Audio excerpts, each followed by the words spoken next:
Hey, what up, y'all? Mr. Cruz here, the hardest worker in the room, back with another video. And in today's video, we're going to continue our series on making a trap beat from scratch. Let go.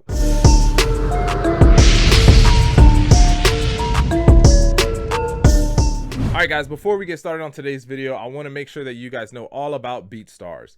BeatStars is an amazing platform that allows musicians like you and I, and it gives us a platform to be able to share and sell and monetize our music to people all over the world. The great thing about BeatStars is BeatStars isn't just for selling beats. You can sell drum kits, you can sell MIDI kits, you can sell services, you can sell a whole bunch of things. You can even now sell merch. And that pales in comparison to the amount of opportunities that BeatStars provides for its loyal users. For example, they provide playlist opportunities to have your beats and your music featured on one of their notable playlists that oftentimes gets put. Let me just say this. My top selling month came from a time when I had one of my beats placed on a BeatStars playlist. And of course, all of those features come free when you sign up for a pro membership. I'm going to leave a link in the description below if you want to join me over on BeatStars and start selling your music and turn your passion into a profit. If you hit the link below and use my code, not only will you get a discount on your first month as a BeatStars user, but I'll also give you a free one-on-one consultation. I'll tell you how you can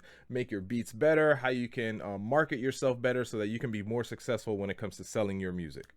All right, let's get to the video. All right, so what you guys will see here is this is the melody that we originally left off at with our previous one. Again, I used a MIDI file from my MIDI pack, and I left the link in the description. I'll leave a link in this description as well if you want to snatch you up this MIDI pack. I have a free version and a paid version. The paid version comes with twice as many MIDI packs or MIDI files that you can use.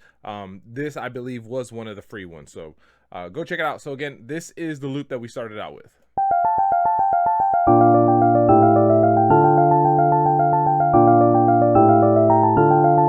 All right, and I pretty much took that same melody, that same pattern, and I took out the melodic side of it. So I just left the chords, and the chord part is kind of going to be what I'm going to use for the verse. Now I know that's going to be later on, because in today's video all we're going to really focus on is making the drums and building out the drums, but I want to give you a little preview of what it's going to sound like without the melody per se in it and it just hitting the chords. All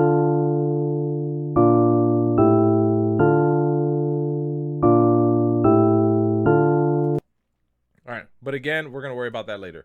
But we are going to use that to build out our drums. So this is kind of what I'm going to be using to fill out my drum pattern. And if you had seen my previous video, make sure you go watch my previous video where I go through the new Bandlab sampler and kind of all of its capabilities, what it can do. Hold on, let me, bam, there you go, blow up my screen. You don't need to see my bookmarks and see what kind of ratchet stuff I'd be looking at. Notice there are no OnlyFans links up there, all right? I ain't into that stuff.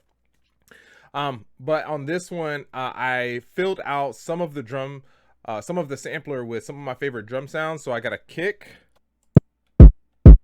In the sampler, I filled it out with some of my favorite drum sounds from a drum kit that I have. Again, I have kind of drum kits that I paid for, but you can use sounds that are all completely in Bandlab. They sound just as good. So I got a kick here. I got a clap. I have a hi-hat, a close hi-hat, an open hi-hat. And then I also have a rim shot over here that we're also going to use. So we're going to use all of those elements to build out a drum pattern. All right, so let's go ahead and create a region here, and then let's go into here and kind of get started. I'm also going to set my grid size to 1/4 of a bar. All right, and then let's start with our clap. So I think I'm going to have my clap go here, clap right here. This is where I'm going to put my clap. And if I could zoom in a little bit more. All right, so I'm going to have the clap hitting on every 0.3. I believe I said that in a previous video. So every 0.3 is where I'm going to put a clap. Bam, bam, bam, bam, bam. And that's about halfway done.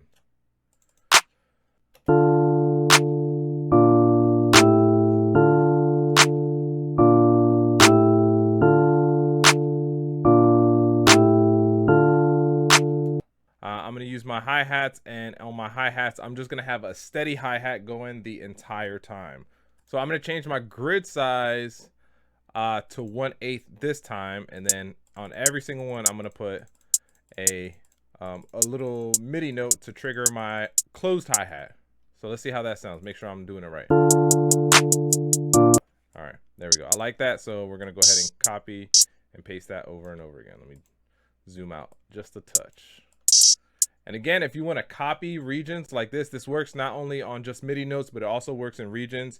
You're going to highlight whatever it is that you want to copy, hold Alt, and then drag, and boom, it'll make a duplicate of whatever you have highlighted or selected.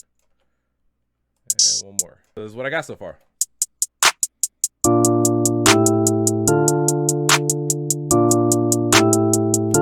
And I'm going to arrange those hi-hats in a little bit to kind of make them trappy and have those triplet rolls, because y'all know Mr. Cruz likes trappy hi-hats. He likes trap music. So we're going to put that in there. But for now, I'm just kind of building a foundation. The whole idea with how I build out my drums, pretty much with how I build out my beats, is I try to do as little work as possible at the start, so that I want to be able to build out whatever idea I have in my head, so that way later on, I can edit, manipulate, change, pitch on all that stuff. I can do all that stuff afterwards. Right now I have a pattern that's in my head that I want to get out on paper or on my into the sampler, and then that's kind of the objective. So I know these drums sound super generic and super mediocre probably, but we're gonna make them fancy and stuff like that later. All right, so next thing we're gonna do our open hi-hat, and let me go back into my sampler, and remember, with it's M.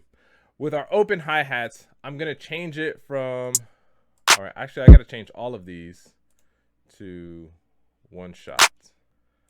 All right, I gotta make sure that I changed all my samples to one shot except my open hi-hat. My open hi-hat, I'm gonna change it to gate, because if you remember in my previous video, we talked about the gate and how the gate lets me know that as soon as I trigger that note is gonna play in its entirety. It's gonna play there. But when I let go of that note, so if I cut the region short or if I cut the MIDI note short, it's gonna close that sound. The sound is pretty much gonna last as long as the note is being held. So I think I want it right here. Actually, I'm gonna move this one to right here. All right, and then since I want it to trigger here,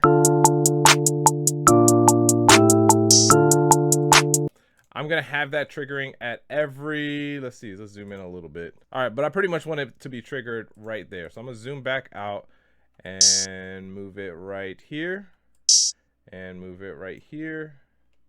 And let's see if we can get it one more again right here.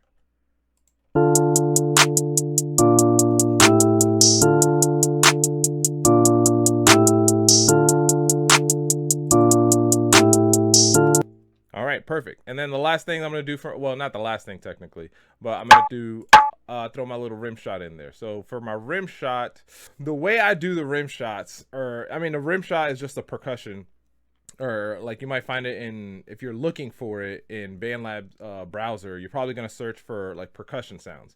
So I like to make sure that it's not hitting wherever the kick is hitting, and it's not hitting where the snare, the snare or the clap is hitting. Guess I'm gonna build out my kick first, and I'm gonna keep it simple again because I just want to get the idea out. So with the kick, we're just gonna go boom, boom, boom.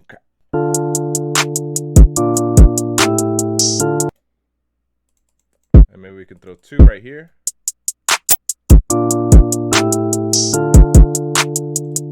All right, we're gonna put one right before it. So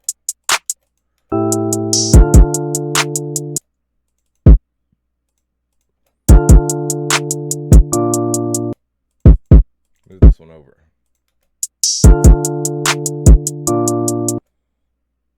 And then let's have one right there.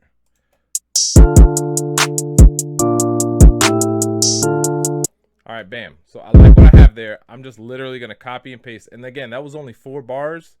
So if you can kind of look up here where the 5th starts, that means that's where the 4th bar ended.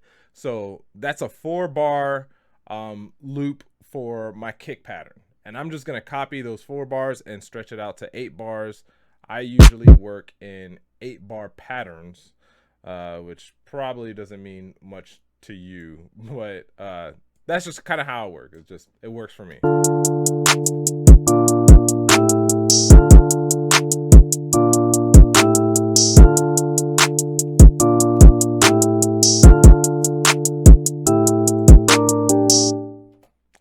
Money. I like what I got so far. All right, and now we're gonna go ahead and do our little rim shot that we have, little rim shot sample. Try to find out a cool way to put it, or somewhere cool to place it. So I kind of want it to be in between the kick and the clap, at any one of these points. So it could be in between here, or it can be in between these two parts right here. And we'll just kind of figure something out. I think I'm gonna want it right here. I think maybe right here is gonna sound. So it's gonna go boom, ka, clap.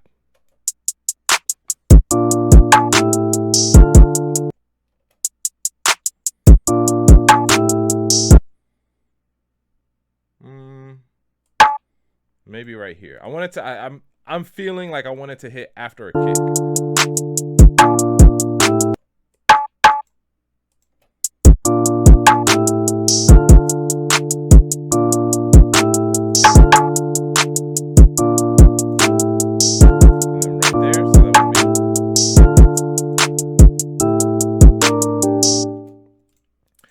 So now that I have that going, I might change that sound. I don't know. You'll know later on. All right, so now I want to do my triplet hi-hats, and you guys have seen my previous video, so you guys know how I just kind of changed the grid size so that I can have more freedom and more flexibility in how I manipulate my my hi-hat patterns. So zoom in a little bit, and now let's see what we have here. So I think I want to do it right here. See how that sounds. And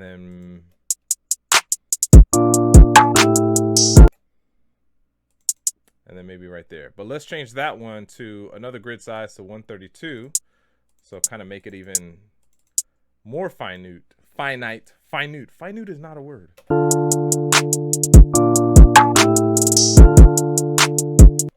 Ooh, I really like that. Okay. So then from here, so this is where the new pattern starts. And then I think I want to do another, not necessarily triplet, but because it's 1/32, so it's not quite the same. Just want to make sure. I think I added 2 there.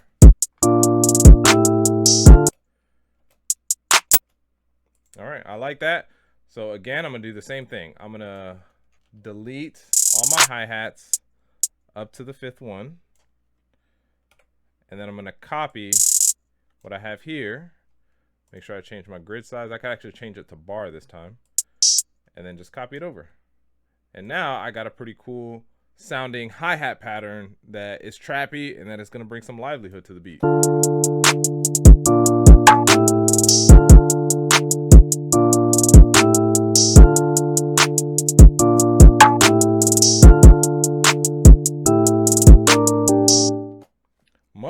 Money. So you'll notice that the one thing that we don't have so far is the 808 pattern.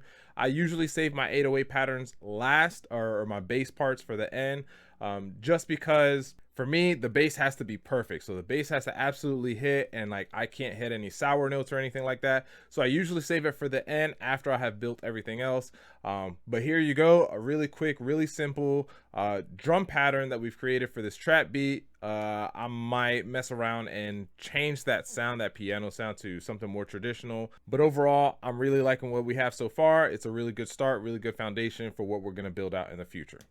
Well, that's what I got for you guys. Make sure you guys like, comment, and subscribe, and make sure to stay tuned for my next video where we're going to be arranging and building out our beat as far as like intro, verse, chorus, bridge, and all that stuff. It's your boy, Mr. Cruz, out.